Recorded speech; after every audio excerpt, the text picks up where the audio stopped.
Read the New Testament in 1 year with Todd Jerome Jenkins, Matthew 22.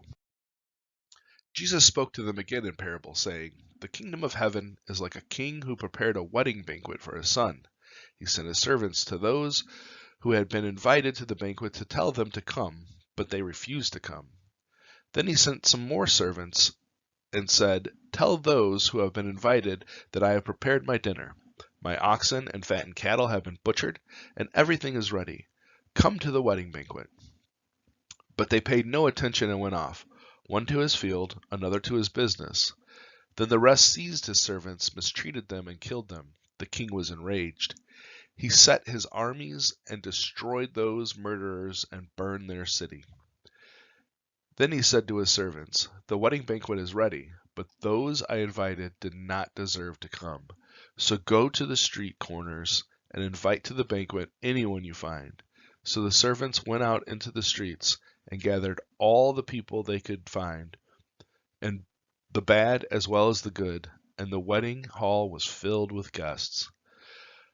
But when the king came in to see the guests, he noticed a man there who was not wearing wedding clothes. He asked, 'How did you get in here without wedding clothes, friend?' The man was speechless. Then the king told the attendants, 'Tie him hand and foot and throw him outside, into the darkness, where there will be weeping and gnashing of teeth. For many are invited, but few are chosen.' Then the Pharisees went out and laid plans to trap him in his words. They sent their disciples to him along with the Herodians. 'Teacher,' they said, 'we know that you are a man of integrity and that you teach the way of God in accordance with the truth. You aren't swayed by others, because you pay no attention to who they are. Tell us then, what is your opinion? Is it right to pay the imperial tax to Caesar or not?'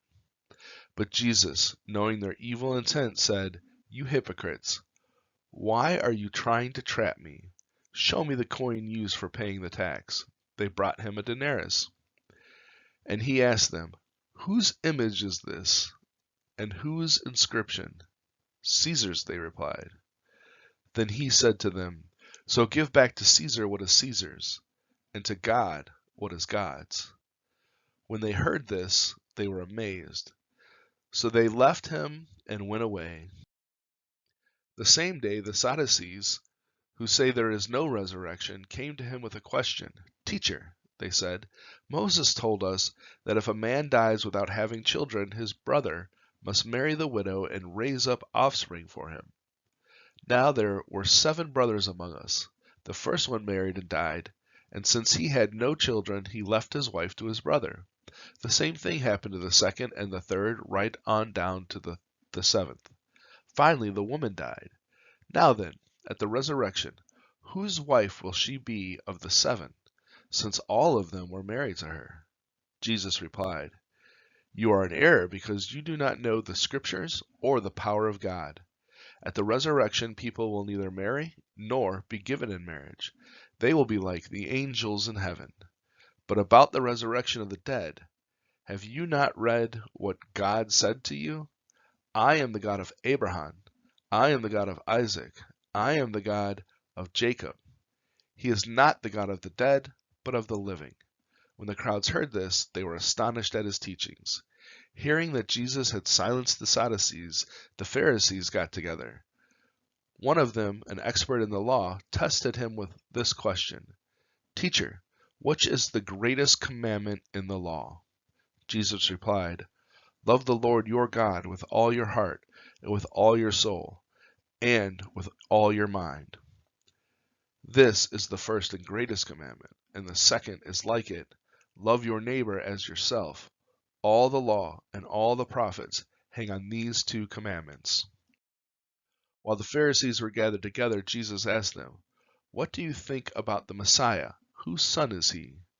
'The son of David,' they replied. He said to them, 'How is it then that David, speaking by the Spirit, calls him Lord? For he says, "The Lord said to my Lord, sit at my right hand until I put your enemies under your feet." If then David calls him Lord, how can he be his son? No one could say a word in reply, and from that day on, no one dared to ask him any more questions.